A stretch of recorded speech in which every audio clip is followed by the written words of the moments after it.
Baik. Dah record? Dah bermula.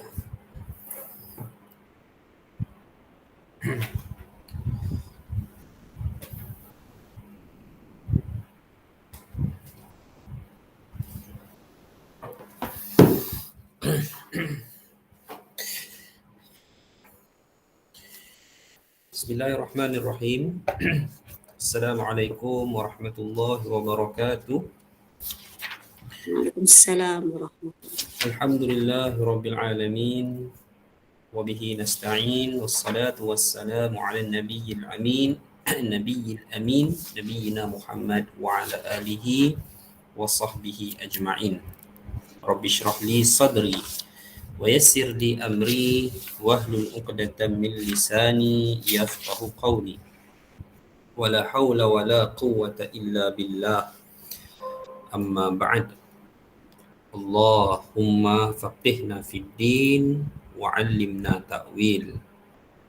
Baik. Hadirin muslimat yang berbahagia, apa khabar semua? InsyaAllah semoga berada dalam keadaan yang baik, diberikan kesihatan oleh Allah Azza wa Jalla, kesihatan yang baik, kemampuan ataupun kekuatan beribadah, dan alhamdulillah sama-sama kita Allah pertemukan sekali lagi dalam pertemuan kita pada petang yang berbahagia ini untuk kita menyambung kembali bacaan tafsir ataupun usaha mentadabbur kalamullah daripada surah Al-Kahfi berkaitan dengan beberapa kisah yang Allah muatkan dalam perbahasan surah ini. Saya ulangi kalau kita masih ingat 4 kisah yang Allah Azza wa Jalla muatkan membawa kepada 4 bentuk fitnah yang bakal dihadapi oleh umat akhir zaman, dan Allah Ta'ala juga memberikan jalan atau petunjuk untuk kita selamat daripada fitnah-fitnah tersebut. Maka fitnah akidah, fitnah harta, fitnah kekuasaan, fitnah ilmu, dan fitnah kekuasaan. Menurut turutannya, kisah Ashabul Kahfi, lalu 2 orang pemuda dengan 2 buah kebun, lalu kisah Nabi Musa dan Khidir, dan ditutupi dengan kisah Zulkarnain. Dan insya-Allah pada petang yang berbahagia ini kita akan mulakan insya-Allah sebentar lagi, iaitu perbahasan berkaitan dengan kisah yang pertama, sekaligus membahaskan tentang fitnah yang paling besar, iaitu fitnah akidah yang akan kita bicarakan insya-Allah, yang mana ianya bermula pada ayat yang ke-9. Okey. Jadi pada hari ini insya-Allah kita mulakan dahulu, kita berhenti pada ayat yang ke-5 dan kita mulakan dulu pada ayat yang ke-6 hingga ke-8. A'udzu billahi minasyaitonir rajim. فَلَعَلَّكَ بَاخِعٌ نَفْسَكَ عَلَى آثَارِهِمْ إِن لَّمْ يُؤْمِنُوا بِهَذَا الْحَدِيثِ أَسَفًا. Maka apakah kemungkinan kamu akan membunuh dirimu kerana bersedih hati sesudah mereka berpaling, sekiranya mereka tidak beriman kepada keterangan ini. Baik. Jadi apa yang kita dapati, intipati daripada hadis ini adalah kita kata bicara Allah Ta'ala kepada para utusannya, kepada para nabi, kepada para rasul, yang mana setiap daripada nabi-nabi utusan Allah ini mereka akan menghadapi satu ujian yang besar, iaitu apa dia ujian yang besar itu? Ujian di mana mereka ditolak oleh kaum-kaum mereka sendiri. Dan ini adalah apa yang kita dapati juga dalam kisah Rasulullah sallallahu alaihi wasallam apabila Nabi ditolak oleh penduduk Mekah sendiri. Bahkan yang lebih menyedihkan, baginda sendiri ditolak oleh sebahagian kabilah-kabilah yang rapat dengan baginda, termasuk daripada beberapa pembesar daripada kalangan Bani Hashim sendiri.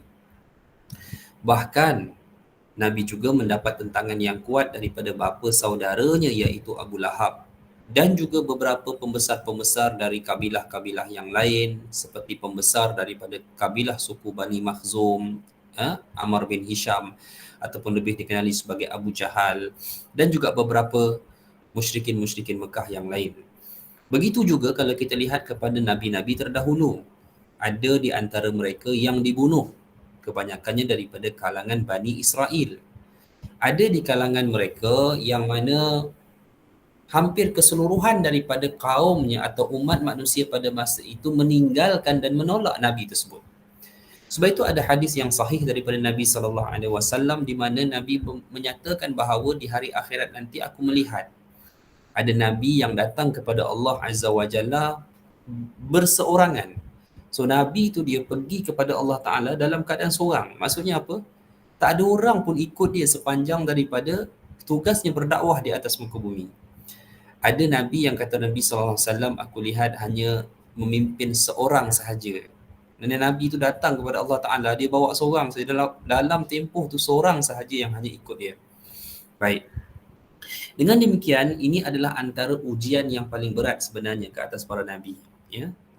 Bukan ujian-ujian lain, bukan ujian ditangkap ke dibunuh ke. Ya? Kerana kalau ditangkap dibunuh, ya, berakhirlah kehidupan seorang Nabi itu akan kembali kepada Rabbul Jalil dalam keadaan yang diradai. Tetapi ujian, sampaikan kebenaran tetapi orang tolak. Jadi ada tak pernah kita merasai keadaan demikian? Kan? Kita sebut benda yang betul tapi orang apa bahasa kita, orang membakul sampahkan apa yang kita sampaikan. Jadi ini kita akan tengok nanti dalam kisah Ashabul Kahfi.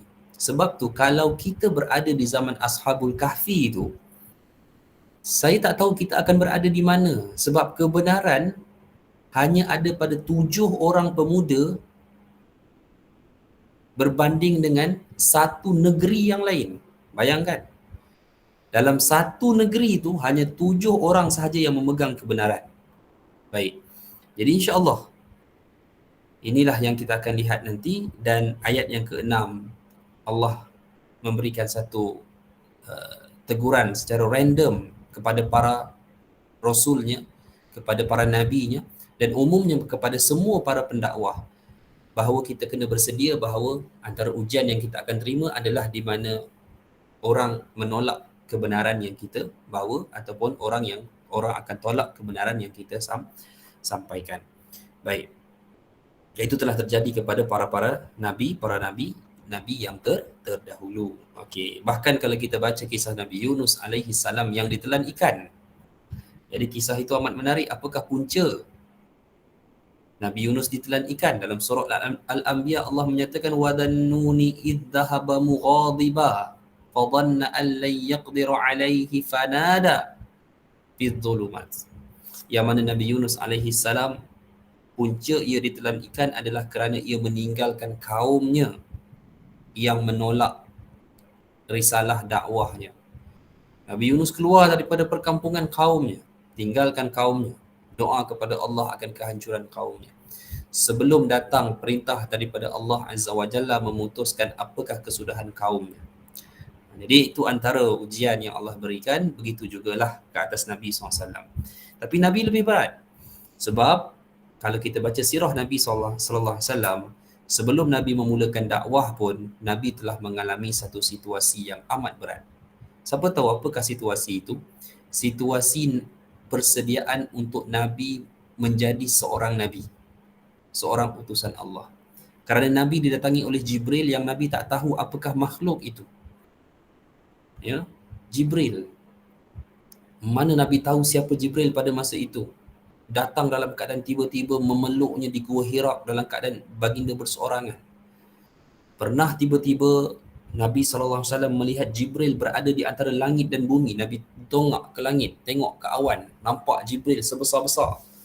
Sebesar-besar tidak. Jadi Nabi dalam keadaan keliru. Dalam tempoh itu Nabi mengalami mimpi-mimpi yang benar, tetapi mimpi-mimpi itu sangat berat, sangat pelik. Nabi dalam keadaan kebingungan. Sehingga hadirin mati Allah sekalian, Nabi SAW pernah kembali ke Gua Hira dan menjerit. Nabi minta supaya makhluk yang mendatanginya, iaitu Jibril, Nabi tak tahu pada masa itu, supaya datang balik sebab Nabi nak tahu betul-betul. Bahkan dalam kitab Ar-Rahiqul Makhtum, sirah Nabi kerap diberi salam, mendengar suara orang memberi salam, tetapi Nabi tengok tak tahu, tak nampak siapa. Jadi kalau kita lah orang bagi salam kat kita, tengok-tengok toleh tak ada, apa kita buat? Terus demam lah kan, terus demam, terus pergi swab test COVID gamaknya. Tapi rupanya dia ada orang bagi salam, tapi tak nampak. Itulah yang dialami oleh Nabi SAW. Okey, baik. Sebab itu ada satu riwayat. Riwayat ini dinukilkan, dimuat naik oleh Fadilatul Syekh Dr. Wahbah Az-Zuhaili rahimahullah, seorang ulama fiqh dan tafsir daripada Syria, telah meninggal beberapa tahun lalu. Dr. Wahbah Az-Zuhaili, beliau punya satu kitab tafsir yang baik untuk dibaca, namanya Tafsir Al-Munir. Itu ada diterjemahkan ke dalam bahasa Melayu. Dalam Tafsir Al-Munir, beliau ada memuatkan berkaitan dengan satu riwayat. Riwayat ini diperselisihkan tentang kesahihannya. Tapi saya bawa di sini, saya telah nyatakan dia punya status. Ada riwayat yang mana tambahan perawi daripada lafaz Al-Bukhari yang menyatakan Nabi pernah ingin untuk mengakhiri hayatnya kerana tidak dapat menahan dan menanggung kekeliruan, tekanan yang dialami oleh baginda ketika proses persediaan Nabi untuk menjadi Rasul. Tekanan yang Nabi terima. Tapi riwayat itu diperbahaskanlah. Tapi Nabi tak buat macam mana pun, yang pastinya itu tidak berlaku. Tetapi dalam ayat ini memang Allah menyatakan, maka apakah barangkali kamu akan membunuh dirimu kerana bersedih hati sesudah mereka berpaling, kaum-kaummu berpaling, sekiranya mereka tidak beriman kepada keterangan Al-Quran ini. Kata Allah, inna ja'alna ma'alal ardi zinatan laha linabluwahum ayyuhum ahsanu amala. Bila mana putus asa dialami oleh seseorang, maka Allah mengingatkan, inna ja'alna ma'alal ardi, sesungguhnya kami menjadikan apa yang berada di atas muka bumi ini zinah.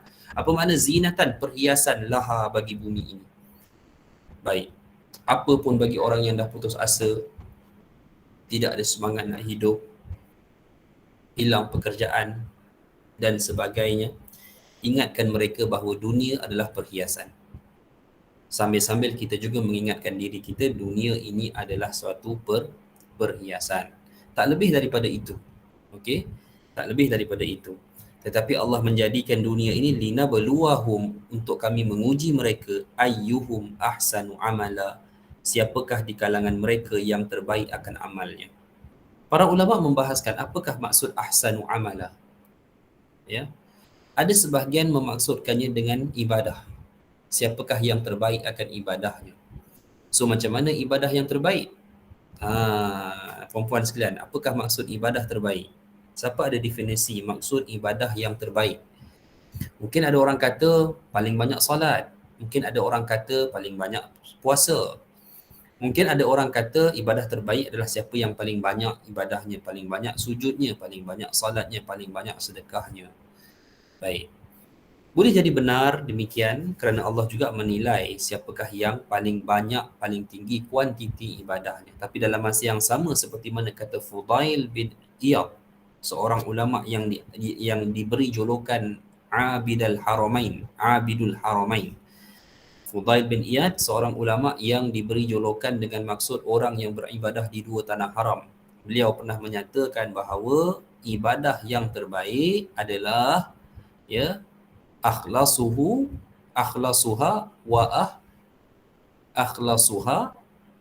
wa aswabuha, iaitu ibadah yang paling ikhlas dan juga yang paling sawab. Apa makna sawab? Kita selalu sebut Allahu ta'ala wallahu a'lam bis-sawab. Sawab maksudnya benar, yang paling benar. Jadi ibadah yang terbaik ini adalah yang paling ikhlas dilakukan oleh si pelakunya dan juga yang paling benar menurut nas, menurut Al-Quran dan As-Sunnah. Baik, demikian. Satu pandangan lain menyatakan amalah di sini bukan maksud ibadah. Ibadah ni dah mesti, dah wajib dah. Amalah ini amal, perbuatan. Siapakah di kalangan kita yang paling baik perbuatannya selain daripada ibadah yang khusus? Siapa yang paling baik di kalangan kita muamalahnya dengan orang lain? Siapa yang peribadinya paling disenangi oleh orang lain? Siapa yang, apa nak kita nak cakap ya? Siapa yang di kalangan kita orang cukup suka keluar makan dengan kita? Contoh, sebab apa? Kan? Sebab apa ni, ada kawan saya kat sini, dia rapatlah dengan kami, orang surau ni apa semua kan. Bila kita makan dengan dia, semua orang tahu bahawa kalau kita pergi dengan fulan ni, duit kita tak laku. Apa maksud duit kita tak laku? Dia memang cukup suka untuk membelanja orang lain. Mungkin kelebihan yang ada pada dia Allah bagi, Masya Allah, Tabarakallah kan. Dan memang dalam dunia ni Allah suruh kita cari rezeki. Makin banyak kita dapat, makin baik sebenarnya. Sebab itu berapa banyak kita jumpa dalam Al-Quran ayat-ayat berkenaan dengan infak. Bagaimana nak infak kalau tak ada harta? Jadi Allah memang minta kita cari harta sehingga berlebihan, kan? Maksudnya apa? Maksudnya cari harta jangan cari cukup-cukup, cari lebihan, tak apa. Sebenarnya dengan lebihan itulah kita boleh berlaku menambah baik segi amal kita. Baik. Jadi dengan demikian, linabluwahum ayyuhum ahsanu amala boleh difahami dengan siapa yang terbaik ibadahnya, boleh juga difahami dengan siapa yang terbaik dalam urusan kehidupannya. Termasuklah kalau kita kata, hadirin mati Allah sekalian, orang yang terbaik dalam urusan hidupnya, dengan ahli keluarganya, dengan pasangannya, dengan anak-anaknya. Itu pun sudah memberikan satu nilai manfaat yang besar bagi diri kita kepada Allah Azza wa Jalla nanti. Baik. Ada seorang kawan saya, laki lah kawan saya. Jadi dia tidak bekerja. Kan, dia tidak bekerja, mengajar pun tidak. Kawan saya cerita. Kan, harap-harap dia tak dengar lah rekod ni. Dia tak mengajar, kerja pun tidak, isteri dia kerja. Isteri dia kawan dengan isteri saya. Boleh hidup. Isteri dia bekerja, cukuplah semua. Mewah tidak, tapi cukuplah. Dia tak kerja. Tapi tak tahulah nak tanya, tak tanya, nak sembang, tak sembang. Tapi nampak bahagia je walaupun dia tak kerja. Kan? Tapi entah macam mana satu hari tu, kita tak tanya, dia sendiri cerita. Yang mana isteri dia happy dia tidak kerja. Kenapa? Ni soalan dia, kenapa? Kerana isteri dia balik tak perlu buat apa-apa dekat rumah. Segi makan, segi kain baju, segi kebersihan rumah, segi menyapu, segi apa semua settle. Tu dia. Jadi patutlah dia suka, patutlah dia seronok. Kan? Jadi dia sendiri cakap. Jadi anak-anak memang tak pernah hantar nursery, tak pernah hantar apa, sampai tadika baru hantar tadika. Didikan daripada ayah dia, kawan saya tu. Gitulah. Tak tahulah. Tapi bagi dia itu kebaikan amal dia, isteri dia suka, Masya Allah. Kan? Begitu. Allahu alam, hadirin sekalian. Yang pentingnya keredaan di antara satu sama lain. Itu yang paling penting, dan keredaan antara satu sama lain itulah yang terus menerus menurunkan rahmat kepada sesuatu keluarga itu. Itu yang penting. Ni kalau kita apa-apa, kalau kita banyak sangat balah, kan, beli makan balah, beli itu balah, banyak sangat perselisihan itu menyekat rahmat tanpa kita sedar. Demikian. Okey. Baik. Okey. Wa inna laja'iluna ma 'alaiha sa'idan juruza. Allah beritahu lagi, dan sesungguhnya kami benar-benar akan menjadikan pula apa yang berada di atasnya sebagai tanah yang rata lagi tandus. Allah mention lagi, kalau kamu rasa kecewa dengan dunia, kalau kamu rasa kurang daripada orang lain, kalau kamu rasa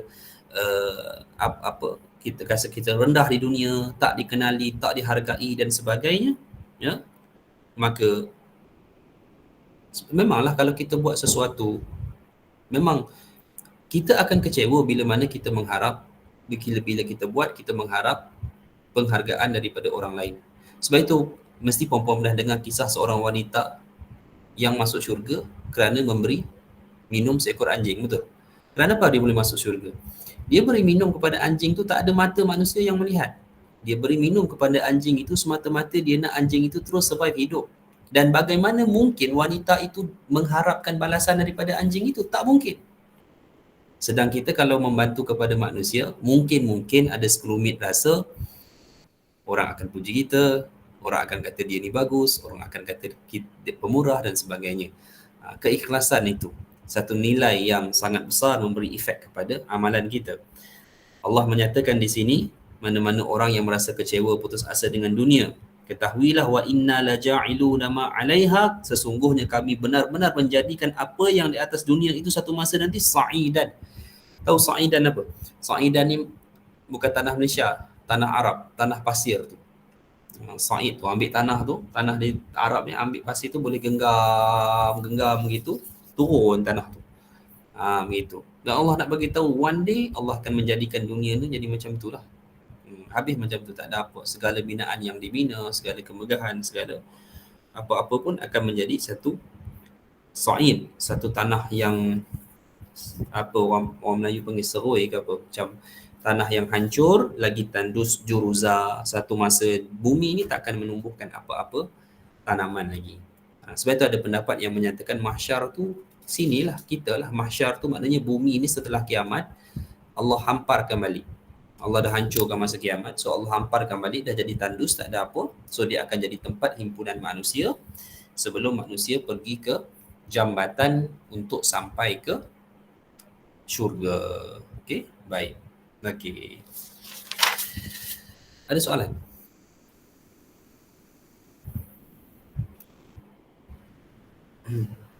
Sambung ayat yang ke-9. Baik, masuklah kita pada petang ini kisah yang pertama, iaitu kisah Ashabul Kahfi. Baik.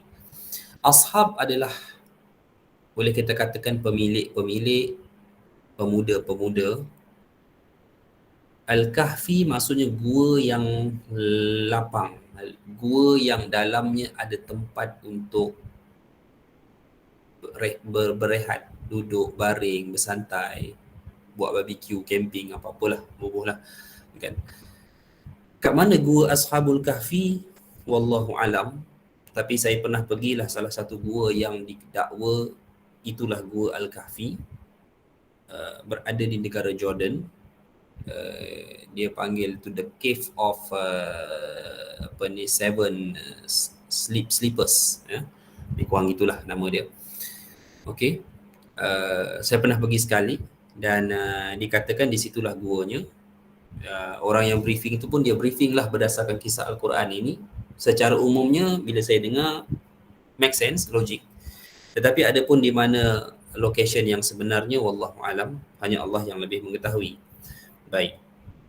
Di manakah zaman berlakunya kisah Al-Kahfi ini juga? Khilaf di kalangan para ulama, ya. Kerana para ulama pun tidak dapat menentukan tempoh sebenar. Mereka ini mengikuti syariat Nabi siapa, apakah tempoh zaman mereka, demikian. Tetapi cerita ini sangat masyhur di kalangan Ahlul Kitab, iaitu mereka-mereka yang berpegang kepada kitab Taurat pada masa itu. Dan kita pun ketahui antara sebab turun surah Al-Kahfi adalah apabila musyrikin Mekah diajar oleh orang Yahudi. Okey, diajar oleh orang Yahudi untuk tanya kepada Rasulullah, tanya kepada Nabi tentang kisah pemuda yang keluar di pagi hari, apakah kesudahan mereka. Itulah kisah Ashabul Kahfi.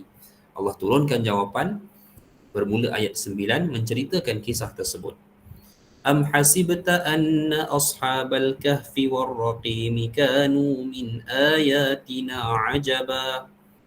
Bila datang soalan begitu, Allah tanya, atau kamu mengira bahawa orang-orang yang mendiami gua itu, yang mempunyai raqim itu, raqim saya bahas sebentar lagi, mereka termasuk tanda-tanda kekuasaan kami yang menghairankan?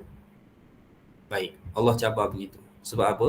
Dia ada kisah pelik di sini yang khawariqul adat. Apa makna khawariqul adat?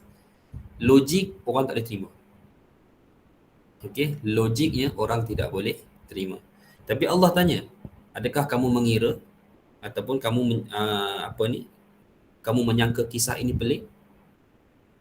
Sebab apa Allah tanya macam tu?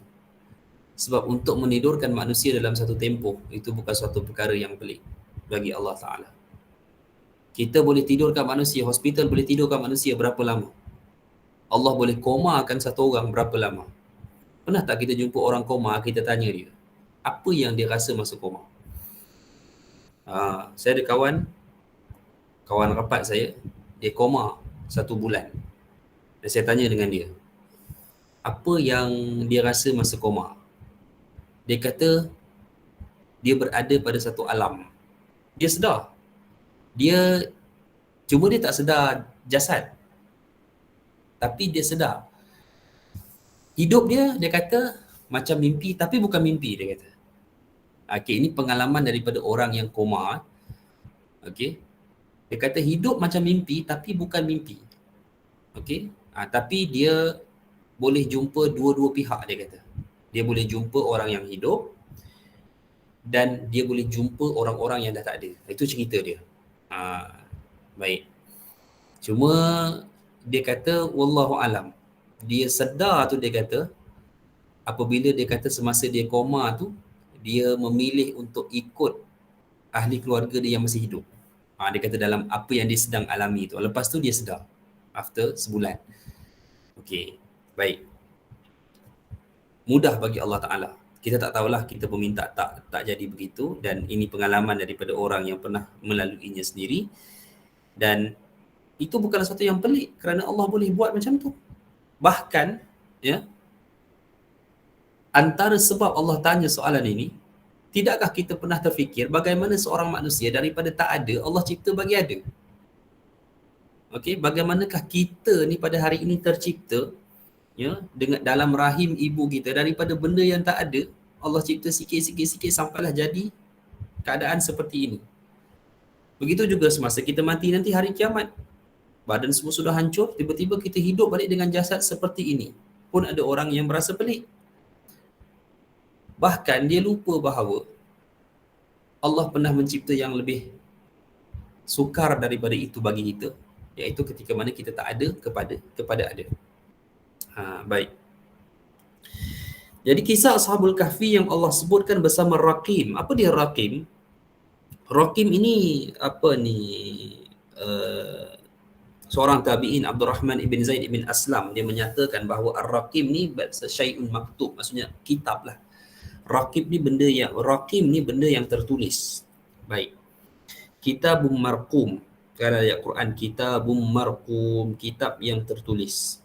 Tapi para ulama berbeza pandangan, apakah Raqim yang Allah maksudkan berada bersama dengan pemuda-pemuda Al-Kahfi ini. Ada yang menyatakan kitab panduan agama mereka. Ada yang kata Raqim ni, kan dia ada 7 orang kan.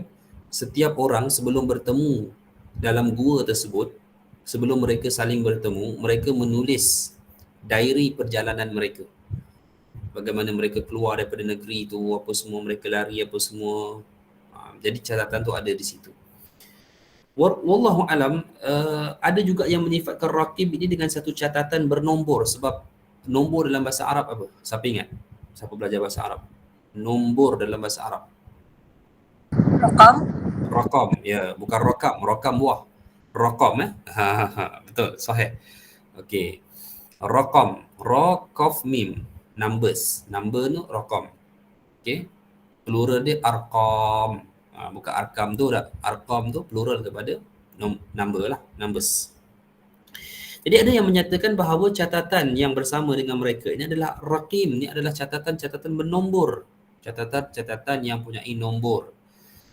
Kalau tafsiran-tafsiran yang advance, yang tafsiran-tafsiran yang pergi kepada tafsiran-tafsiran yang moden, mereka menyatakan bahawa 7 orang pemuda ni bukan calang-calang.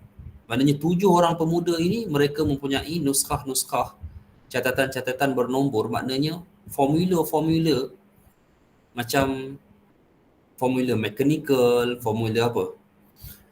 Kan siapa dalam bidang mechanical ke apa semua kan? That's all about mathematics, betul tak? Kita buatlah formula apa pun, memang dia formula matematik, numbers. So ada yang menyatakan maknanya catatan-catatan itu menunjukkan kepada pemuda ini bukan calon-calon orang. Bukan kaleng-kaleng lah. Bukan, tapi mereka memilih untuk menyelamatkan akidah mereka. Sehingga mereka sanggup meninggalkan. Bahkan kan ada seorang pemuda Ashabul Kahfi ni, dia bawa anjing kan.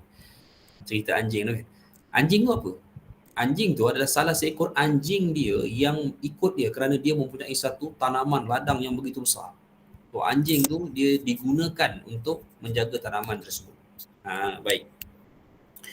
إذ أوى الفتية إلى الكهف فقالوا ربنا آتنا من لدنك رحمة وهيئ لنا من أمرنا رشدا. Ingatlah tatkala pemuda-pemuda itu, Allah menggunakan perkataan al-fityah.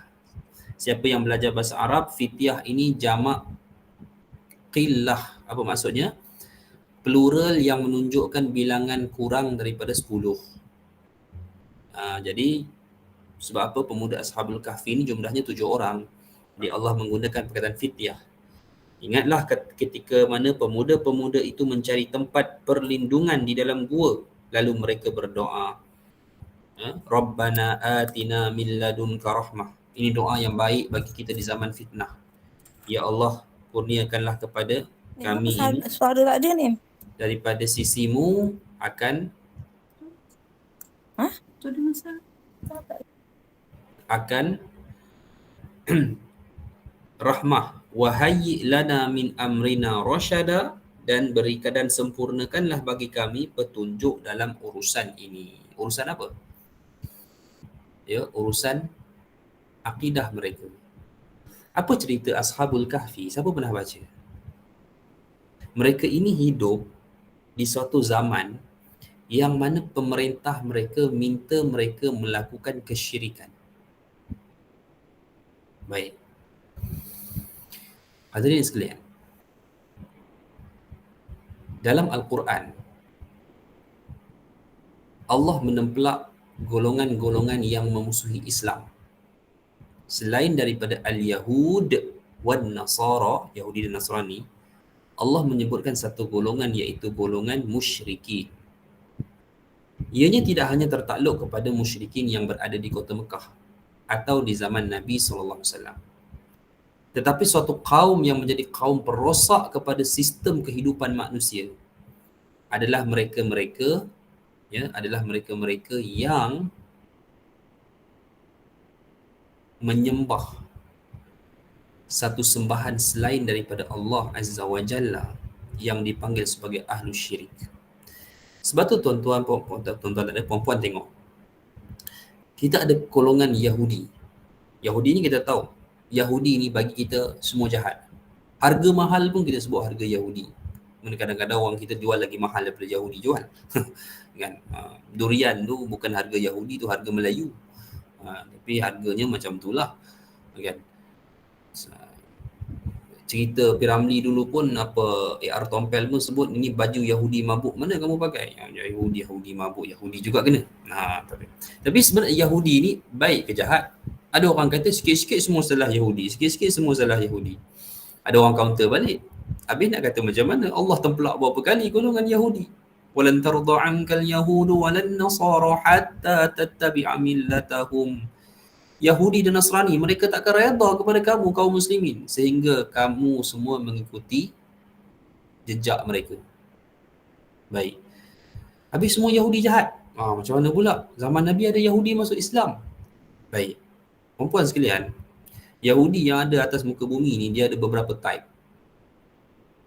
Type yang pertama, masa saya syarahkan dulu kuliah kita online, kuliah pertama dulu, pada kisah penceritaan tentang Baitul Maqdis, isu Baitul Maqdis, saya sebutkan Yahudi pertama adalah Yahudi Ahlul Kitab. Apa makna Yahudi Ahlul Kitab? Nak sembelih kambing, nak sembelih lembu, nak sembelih ayam, bismillah. Okay. Apa makna Yahudi Ahlul Kitab? Yahudi yang mereka beramal dengan kitab mereka. Kitab tu memang dah kena alter. Okay. Dah kena ubah. Tetapi tak semua diubah. Sebahagian hukum hakam tidak diubah. Mereka lebih terkenal dengan istilah Yahudi Ortodoks. Okey, saya tak kata ajaran mereka betul, tetapi mereka disifatkan sebagai Ahlul Kitab. So kitab mereka apa? Kitab mereka ada kitab lah, Taurat yang memang telah diubah kitab tersebut. Baik, mereka ini, saya tak kata mereka Yahudi baik, kerana ada juga Yahudi Ortodoks ini yang akhirnya berpihak kepada Zionis, gerakan zalim Yahudi pada hari ini, gerakan ekstremis Yahudi pada hari ini. Tetapi secara umumnya ramai juga, kita tak boleh nafikan, ramai juga Yahudi Ortodoks yang bersama-sama rakyat Palestin mempertahankan tanah mereka. Okey, bukanlah saya kata baik, tapi mereka beriman bahawa mereka tidak ada lagi tanah yang dijanjikan oleh Allah Ta'ala. Itu keimanan mereka.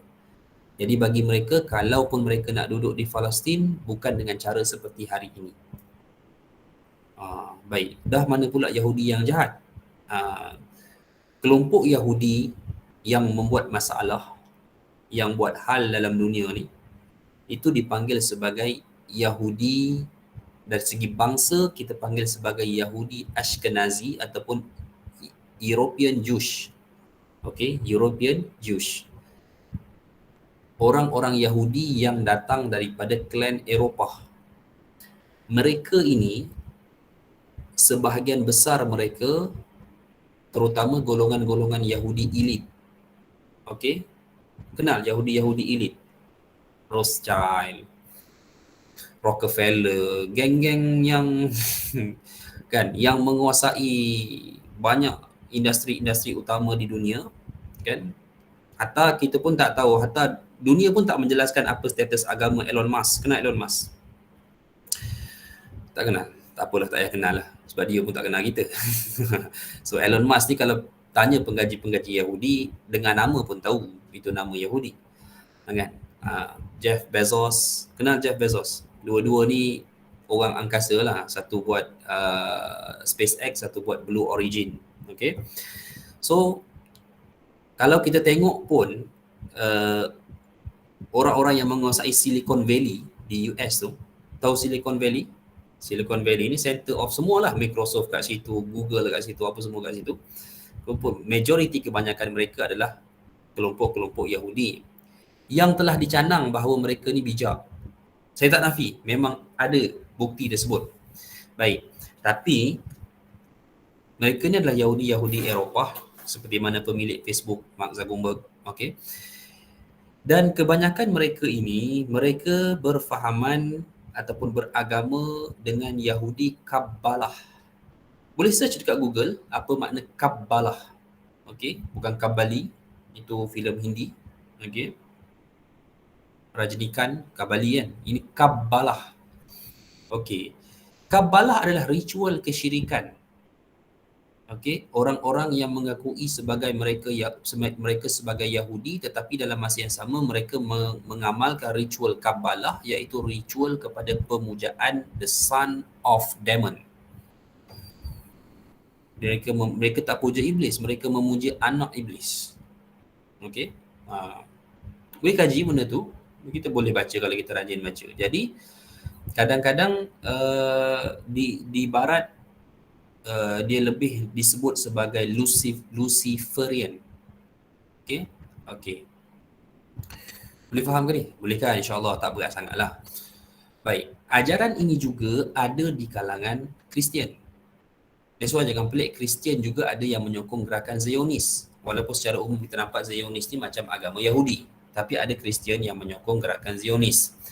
Kebanyakan mereka disebut sebagai evangelis, golongan-golongan Kristian elit. Kalau di US disebut sebagai evangelis. Ada patung David, ada salib mereka pun terbalik. Salib cross dia bukan kat atas, cross di kat bawah. Kan? Dalam gereja mereka ada gambar Lucifer, bunyi pun dah macam orang putih, Lucifer. Okay? Lucifer tu yang disifatkan sebagai anak iblis lah. Okey. Bukan cerita khayalan, realitinya begitu, boleh baca, boleh tengok. Okey. Hatta di certain negara Europe pun, saya tak pasti Europe ataupun US, dia ada satanic temple. Okey. Pelik tak? Agama Kristian sepatutnya mana ada benda-benda tu. Paling kuat pun mereka syirikkan Allah dengan menyatakan Nabi Isa tu anak kepada Allah. Allah lah anak Tuhan lah. Tapi tak. Mereka ada satu lagi aliran yang mana sebiji amalan mereka ini sebagai ahlu syirik. Kalau di zaman Mekah dulu mereka sembah berhala, yang ni sembah anak iblis terus. Inilah golongan-golongan elit daripada kalangan Yahudi dan Nasrani yang kebanyakan mereka mencatur percaturan. Setengah orang tak terima, setengah orang kata tak, mereka tak buat. Tapi bagi orang yang betul-betul kaji dan baca, mereka akan nampak lah. Okay, mereka akan nampak situasi apa sebenarnya yang berlaku dalam realitinya. Jadi sebab itu kalau kita tengok, hadirin mati Allah sekalian, bila kita baca, kita boleh baca tafsir ini secara mendata. Kita baca, kita tengok kitab kata apa, kita baca. Tapi bagi saya tafsir tidak begitu. Tafsir ini Quran perlu dihayati dengan realiti kehidupan. Perempuan tengok apa yang pernah saya sebut, macam mana satu dunia boleh tunduk dan berpegang kepada sistem bank. Itu satu sistem yang walaupun ada nama Islamik apa semua, tapi hakikatnya kita pun tahu pada hari ini dan siapa yang menciptanya. Yahudi. Okey, tapi satu dunia tunduk, fitnah dia. Okey. Bagi dengan sebab itulah kalau kita lihat di sini, pemuda Al-Kahfi ini dia berhadapan dengan satu kerajaan yang mana pemerintah dia pada masa itu sangat berkuasa, pemerintah elit yang membawa kepada kesyirikan rakyat dia. So kita pun, Allah pun tak detailkan pada zaman tu. Boleh sahaja sesiapa yang enggan, contoh sesiapa yang enggan untuk mengakui pemerintah itu sebagai sembahan ataupun Tuhan, mungkin akan dibunuh. Mungkin hartanya akan dirampas. Kan? Mungkin dia tidak boleh pergi ke pasar beli belah. Mungkin apa lagi? Mungkin dia tak boleh macam-macam. Macam orang tak kena dos. Habis semua tak boleh. Jadi ada sekatan. Macam tu. Jadi pada hemat mereka, okay, mereka perlu menyelamatkan diri mereka demi akidah mereka. Maka dengan sebab itulah mereka memilih untuk melarikan diri, menyelamatkan diri mereka ke tempat yang terbaik, dan akhirnya apa yang jadi puan-puan sekalian? Rupa-rupanya setiap seorang yang cuba menyelamatkan diri ini tidak menyangka bahawa ada lagi orang lain yang bertindak dengan tindakan yang sama. Sebab 7 orang ni bukan kawan lepak, puan-puan sekalian. Ya, bukan kawan sembahyang satu surau, tak, bukan AJK surau zaman Ashabul Kahfi, tidak. Tapi mereka ni datang daripada satu penempatan dalam satu wilayah pentadbiran yang mana rajanya telah mensyirikkan Allah Ta'ala. Jadi masing-masing ni menyelamatkan diri, akhirnya Allah pertemukan mereka di satu tempat. Masa jumpa tu pun masing-masing tak berani bercakap. Sebab apa? Takut kawan tu SB. Takut kawan ni bekerja untuk sang pemerintah. Tapi masing-masing diam. Akhirnya bila mana seorang membuka bicara dengan berani, yang lain menyambut, kelihatan rupanya ketujuh orang itu mempunyai hadaf ataupun tujuan yang sama, iaitu menyelamatkan akidah mereka. Itulah yang sama-sama akhirnya menemui sebuah gua, lalu mereka bersembunyi di sana. Ini kisah dia. Okey, mereka keluar bila? Keluar di pagi hari. Kenapa keluar di pagi hari? Untuk mengelakkan supaya mereka dikesan oleh orang ramai. Macam tu. Okey, baik.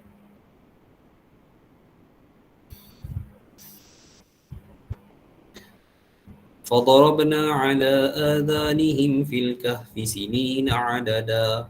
Maka kami telah tutup ke atas mereka telinga-telinga mereka di dalam gua beberapa tahun tempohnya. Kenapa tutup telinga?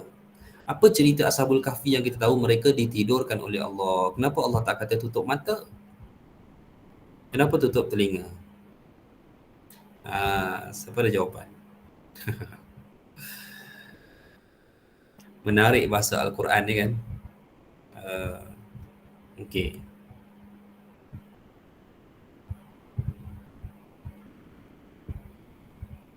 Kita ni tengok sesuatu dengan dengar telinga ni, ya, adalah deria yang paling tajam dalam diri kita.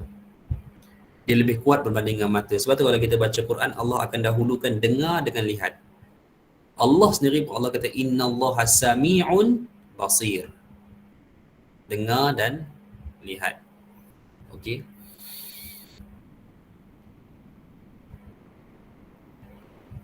Apa hikmah di sebalik perkara tersebut?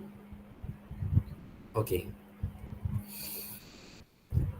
Manusia ni kadang-kadang kita psikologi kita boleh berubah bila kita dengar sesuatu. Betul tak? Kita dengar sesuatu, psikologi kita boleh berubah. Perasaan kita boleh berubah. Tapi bila kita dah lihat, lain pula cerita dia. Betul tak? Saya bukan nak kata apalah kat awak ni. Tapi dia ni kata kat awak macam-macam. Dia kata awak begini, jalan sengit, apa lagi? Macam-macam ceritanya. Kan? Nak menantu kaya, nak menantu handsome, macam-macam lagi cerita. Kita dengar, apa kita rasa psikologi dia? Hai, biar benar, kita kata dalam hati kita. Biar betul. Lepas tu kita jumpa, kita tengok dia sendiri, kita cerita dia sendiri. Lepas tu dia pun explain cerita. Bila dia explain cerita tu, sebenarnya tak seperti mana apa yang kita sangka daripada pendengaran kita. Betul tak? Berapa ramai orang yang bertemu, rupanya hakikatnya tidak seperti mana apa yang dia dengar. Kerana bicara tajamnya, bicara yang membawa kepada pendengaran. That's why kuliah pun sebenarnya bagus macam ni. Tengok, melihat saya menyampaikan syarah daripada just dengar, kalau kita salah faham, habis. Kita dengar, bila kita salah faham, habis teruslah. Tak ada. So kalau tengok, lihat, and then kadang-kadang bicara ini, dia kadang-kadang boleh dipengaruhi oleh reaction semasa. Kan? Orang yang duduk dalam kuliah, dia tahu ketika mana ustaz tu bercakap, cara ustaz tu bercakap, dia tahu reaksinya. Berbanding dengan orang yang disampaikan satu-satu bicara. So fitnah pendengaran ni lebih besar daripada mata sebenarnya. Okey, pertama. Yang kedua, antara hikmah lain, kalau kita tengok juga budak kan, budak, mata dulu ke telinga dulu? Deria dia. Telinga dia lebih tajam. Ini Allah jadikan hikmah dia begitulah. Okey, lama tu baru dia kenal orang. Sebab tu budak mula-mula dia tak kenal orang. Bagi kat siapa pun dia diam. Once dia dah kenal orang, payah sikit lah. Begitu. Okey. Sama juga masa kita tidur. Ya, kita tidur lampu terang. Kadang-kadang ada orang masih boleh tidur lampu terang. Tapi kalau nak tidur bunyi bising, dia sakit hati. Sakit semua, sakit hati, sakit jiwa, semua dia sakit. Okey. Jadi banyak sebab mengapa Allah Azza wa Jalla telinga. Sebab itu orang yang dia tak boleh bangun subuh tu Nabi sifatkan apa? Syaitan kencing di mata ke telinga? Telinga. Kenapa tak mata? Yang tak boleh celik mata. Tapi Nabi sifatkan dia syaitan kencing di telinga mereka. Okey? Baik. Ada yang raise hand tadi kat tangan. Telinga panca indera pertama yang dicipta dan lebih sensitif daripada mata. Okey, tak ada. Sambung. ثم بعثناهم لنعلم أي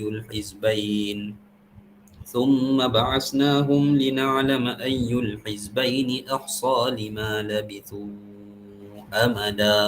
Firman Allah, kemudian kami bangunkan mereka agar kami mengetahui manakah antara kedua golongan itu yang lebih tepat dalam menghitung berapa lamanya mereka tinggal dalam gua itu. Baik. Hadirin sekalian, wallahu alam. Maksud sebenar daripada perkataan ayat ini, saya juga tidak menemui satu pendapat yang saya rasa betul-betul tepat dengan apa yang Allah maksudkan. Sebab Allah kata, ayyul hizbaini ahsa lima labistu amada. Manakah daripada dua kelompok itu, okey, yang menghitung dengan tepat berapa lama mereka tidur. Okey. Sebab Ada yang menyatakan kelompok ni adalah culaan-culaan daripada ahlul kitab. Culaan tekaan. Culaan ke tekaan? Sama. Tekaan-tekaan daripada ahlul kitab. Ada dua kelompok ahlul kitab yang berselisih. Berapa lama mereka ni tidur? Okey, masing-masing meneka. Masing-masing buat tekaan. Masing-masing. Akhirnya Allah sendiri menyatakan dalam surah Al-Kahfi. Berapa lama Allah tidurkan? Berapa lama Allah tidurkan mereka? Berapa lama? Ada dalam ayat ini. Okey. Nahnu naqussu 'alaika naba'ahum bil haqq. Kami ceritakan kisah mereka kepadamu wahai Muhammad dengan sebenar-benarnya.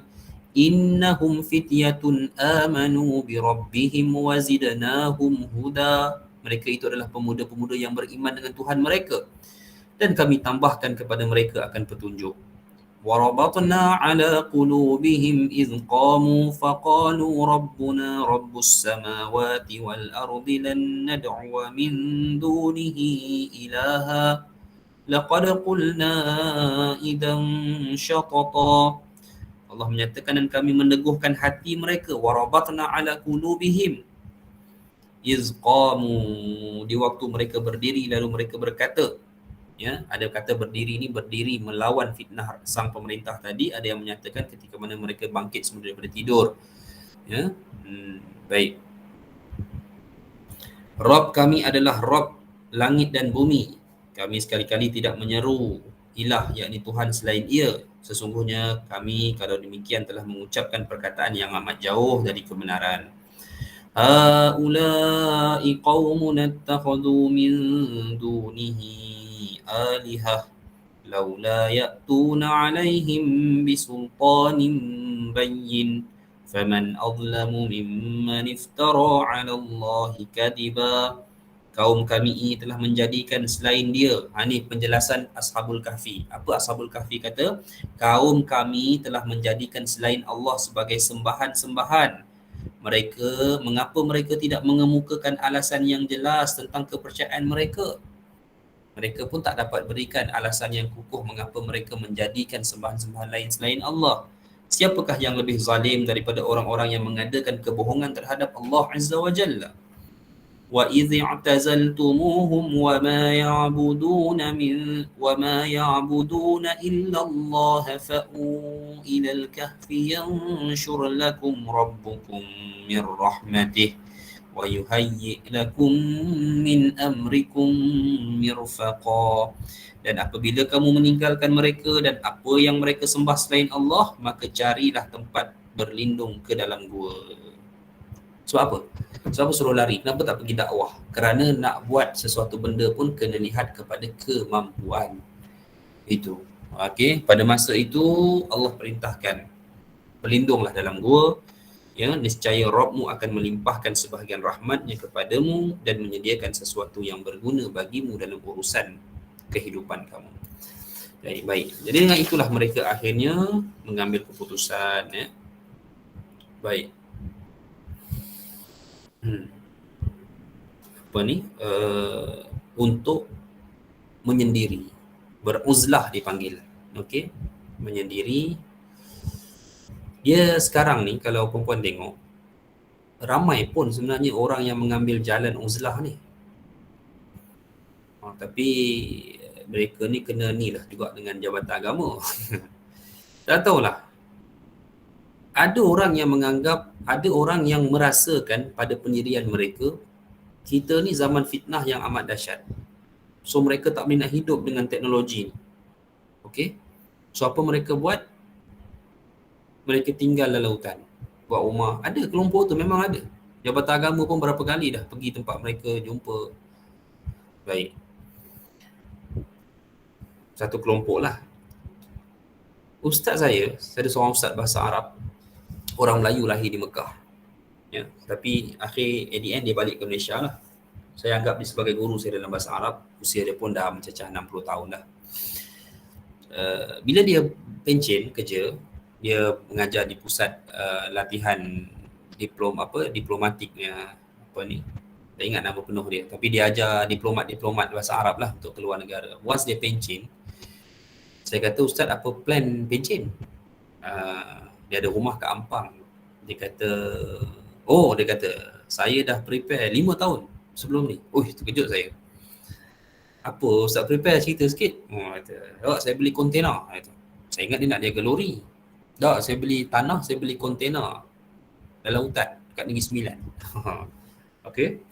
So dia buat rumah, benda kontena tu, duduk sana menternak apa semua. Dia kata dia nak cuba kembali kepada kehidupan yang tidak rencam. Dia kata memang tak boleh nak WhatsApp dia, tak boleh apa, tak boleh. Boleh call lah, call biasa. Dia ada telefon biasa, WhatsApp apa semua tak ada. Nak kena call, nak kena message, SMS. Begitu. Jadi memang dia hidup dah berapa tahun dah, 4-5 tahun dah. Dia hidup balik cara dululah, kita kata, kan, cara tahulah dia mengambil jalan begitu. Wallahualam, masing-masing ada hujahnya masing-masing. Kita sendiri insya-Allah pada masa hari ini kita manfaatkan apa yang ada dengan manfaat yang baik dan usaha semoga Allah melindungi kita daripada fitnah keburukan. Fitnah keburukan pun banyak juga. Dalam masa yang sama kita boleh mendapat manfaat kebaikan. Baik. Sedikit info tambahan kepada kita semua. Ramai di kalangan ahli tafsir daripada kalangan terdahulu dan terkemudian, salaf dan khalaf, yang menyebutkan bahawa siapakah sebenarnya pemuda-pemuda Al-Kahfi ini. Duk bahas sebenarnya mereka ni siapa. Baik, maka muncullah pelbagai teori-teori yang menyatakan siapakah mereka. Ada pendapat di kalangan ahli tafsir yang menyatakan mereka ini adalah anak-anak para raja-raja Romawi, raja-raja Rom. Maksudnya mereka ini bukan kaleng-kaleng seperti mana saya katakan tadi. Maknanya mereka ini adalah anak-anak raja-raja Rom, anak-anak pembesar yang terhormat. Dan mereka ini beriman kepada Allah Azza wa Jalla dengan iman yang teguh. Ditegaskan dalam riwayat Al-Bukhari daripada Aisyah radhiyallahu anha, Nabi SAW bercerita, ya. Baik. Kenapa dibawa riwayat ini?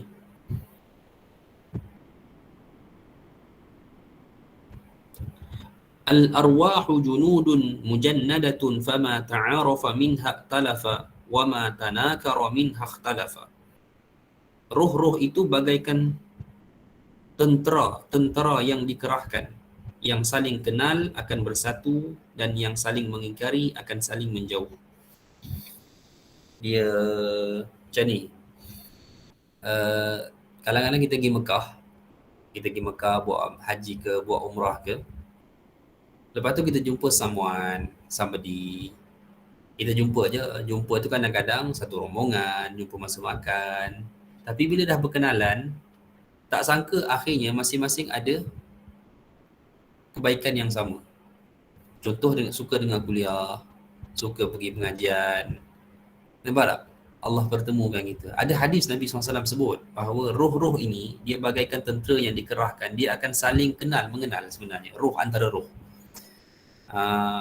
So sekarang tu dalam hidup kita kadang-kadang jumpa orang ni, rupanya sama-sama pergi kuliah begini, kenal ustaz begini, sama-sama belajar apa semua, Allah pertemukan. Ketahuilah bila mana Allah mempertemukan kita dengan orang-orang yang salihah, orang-orang yang saleh, orang-orang yang baik, maka demikian antara jalan untuk Allah menyelamatkan akidah dan jiwa kita. Demikian. Okey. Ini yang berlaku seperti mana apa yang berlaku di kalangan Ashabul Kahfi. Ada riwayat Imam Muslim dalam sahihnya, ya, Ashabul Kahfi sepakat dalam satu kalimah, satu tujuan, sehingga mereka menjadi satu tangan yang saling membantu dan bersaudara dalam kejujuran. Lalu mereka membangun satu tempat ibadah yang di dalamnya mereka menyembah Allah hingga akhirnya mereka diketahui oleh kaum mereka. Jadi ada kisah dalam Muslim, mereka ni dah nampak dah pemerintah ni dah tak betul, akidahnya dah lari. Jadi mereka ni berkumpul, mereka ni orang-orang hebat, fund pun banyak, mereka buat rumah ibadah sendiri, buat masjid sendiri, beli tanah buat masjid sendiri, terpencil. Lama kelamaan akhirnya kaum mereka tahu, penduduk tahu, buat report, ya. Bila buat report sampailah kepada pengetahuan pemerintah mereka, maka pemerintah panggil mereka untuk menghadap, panggil soal siasat, kena tangkap. Lalu ia bertanya tentang masalah dan kegiatan mereka, maka mereka pun menjawabnya dengan benar, ya, bahkan mereka ajak pemerintah itu untuk menyembah Allah Azza wa Jalla. Demikian, ini kisah dia. Salah satunya lah. Cuma akhirnya raja ataupun pemerintah tidak berkenan, tak setuju dan dijatuhkan hukuman ke atas mereka. Maka dengan sebab itulah akhirnya ya mereka akhirnya terpaksa menyelamatkan diri mereka, yang akhirnya Allah mengilhamkan mereka untuk pergi kepada ke satu gua. Baik.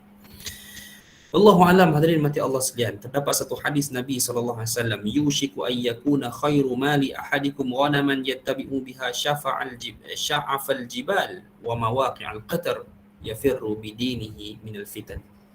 Kata Nabi, hampir tiba masanya, kata Nabi, sebaik-baik harta yang ada di kalangan salah seorang di antara kamu pada saat itu adalah kambing yang digembalakan ke puncak gunung dan ke tempat turun hujan, di mana ia melarikan diri demi mempertahankan agamanya daripada fitnah. Nabi kata akan sampai satu masa, apa yang paling berharga? Kambing di puncak gunung. Apa maksudnya? Kambing tu untuk makan. Dekat mana? Puncak gunung. Kenapa puncak gunung? Allahu a'lam. Saya pun tak pasti jawapan yang jelas. Ada nas riwayat yang menyatakan bahawa manusia akan lari ke gunung-gunung. Manusia akan lari daripada Ad-Dajjal. Lari ke mana? Ke gunung-gunung. Allahu a'lam. Apa maksud yang sebenar? Tapi Nabi pernah bicarakan akan sampai satu masa kambing yang digembala di puncak gunung itu adalah harta yang paling bernilai demi mempertahankan agamanya daripada fitnah. Kan? Begitulah. Wallahu a'lam. Kita tak nafikan bahawa memang kita sedang berhadapan dengan fitnah, ya, antara dua keadaan. Kita nak jaga kesihatan, ya betul, tapi dalam masa yang sama juga memang saya to be honest dengan puan-puan sekalian, memang saya merasakan ada fitnah pada agama ni. Okey, kita juga tak menafikan untuk kita memelihara kesihatan kita dengan apa yang berlaku, tetapi kita tidak mahu dengan apa yang berlaku ini diambil kesempatan oleh sebahagian musuh-musuh agama ini untuk mengatur agama kita. Secara umumnya, walaupun kita terpaksa patuh dan taat, saya sendiri tidak bersetuju dengan beberapa perkara. Antaranya isu kanak-kanak ke masjid. Hampir 2 tahun kanak-kanak tidak menjejakkan kaki ke masjid. Hampir 2 tahun puan-puan sekalian. Kalau ianya berlanjutan sehingga 5 ke 6 tahun, kanak-kanak yang masuk darjah 1 umur 7 tahun sampai tingkatan 1, mereka tak pernah jejak kaki ke masjid. Itu situasi dia. Ada beberapa perkara yang harus difikirkan, ada beberapa perkara yang harus ditimbangkan, ya. Demi, memang kita tak mahu masjid menjadi tempat fitnah, ya, tempat fitnah, kluster. Tetapi jangan sampai kita leka bahawa kita sedang terkena, agama kita sedang terkena fitnah. Saya tak sanggup nak lihat, saya tak sanggup, saya ada anak lelaki, saya tak sanggup untuk melihat dia tidak dibawa ke masjid untuk tempoh 4 ke 5 tahun dia membesar. Semalam saya singgah sekejap, sembahyang, solat, saya bawa anak saya. Kan? Mereka sendiri cakap, apa anak saya cakap? Dah lama tak datang sini. Dia cakap begitu. Sebab sebelum ni saya suka bawa. Jadi nilai itulah. Wallahu a'lam. Hadirin mati Allah sekalian, ya. Sama-sama kita mengharapkan kebaikan daripada Allah Azza wa Jalla. Ya, bicara ini masih panjang insya-Allah. Cukuplah dulu untuk hari ini insya-Allah. Kisah Ashabul Kahfi belum tamat. Nanti ada kisah yang lebih menarik, termasuklah tentang perbicaraan tempoh mereka bersama dengan berada dalam gua tersebut. Wallahu a'lam insya-Allah. Baik.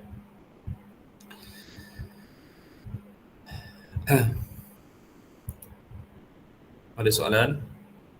InsyaAllah. Terima kasih semua. Jazakumullah khairan, ya. Ada yang berada di rumah, ada yang sedang bekerja, ada yang sedang memandu tadi saya tengok. Masya-Allah, tabarakallah. Semoga Allah membalas kebaikan untuk semua. Ya, saya mohon maaf, kita berhenti dulu di sini insya-Allah. Saya mohon maaf atas segala kekurangan. Insya-Allah kita sambung pada minggu hadapan. Wallahu a'lam. Aqulu qawli hadza wa astaghfirullah. Assalamualaikum warahmatullahi wabarakatuh. Waalaikumsalam. Terima kasih. Terima kasih, Ustaz.